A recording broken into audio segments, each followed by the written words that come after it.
Fayval Williams, Jamaica's finance minister, poured cold water on the opposition's proposal to her tax package, noting that the ideas put forward by the opposition leader and the spokesman of finance are not implementable in this fiscal year and would therefore create extensive shortfalls in the 2026 to 2027 budget. There is no magic bullet of e-invoicing gains that every global expert knows take years to materialize. So let's X that figure out, Williams told the parliament while closing the 2026-2027 debate. Williams added, "We do not seek to score cheap political points by entrusting the future of the vulnerable, the continued stability of the Jamaican dollar, the sustainability of our national debt, and our hard-earned reputation for central government's prudent fiscal management on the fantasy of major software upgrades happening overnight."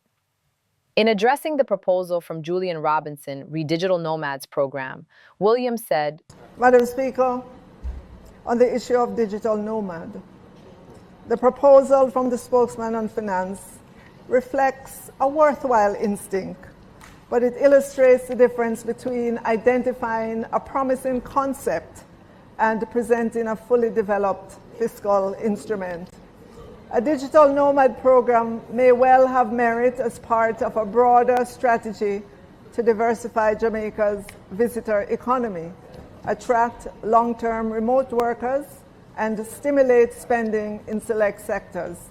However, it does not yet stand up as a sufficiently robust revenue measure for closing a gap in the upcoming fiscal year 2026-27. Madam Speaker, the issue is not that the idea lacks potential, but that it has been advanced without the level of policy architecture, implementation detail, and fiscal realism required for serious budget planning. "And so, I will also X that figure out for this upcoming fiscal year," said Williams. In addressing the opposition leader, Minister Williams asked, "So, Madam Speaker, if the opposition leader identified 77 billion of new revenues from compliance, why then would the opposition spokesman on finance need to borrow any money at all?"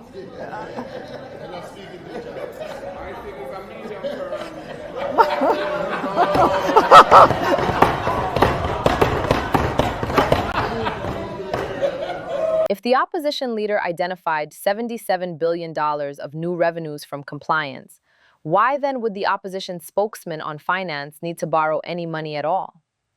It appears the left hand is not coordinating with the right hand. A prime minister in waiting and a finance minister in waiting are possibly not talking. Again, what can go so? Williams asked. Minister Williams said the opposition leader's proposal demonstrate how unhinged are the many proposals that the leader of the opposition has put forward.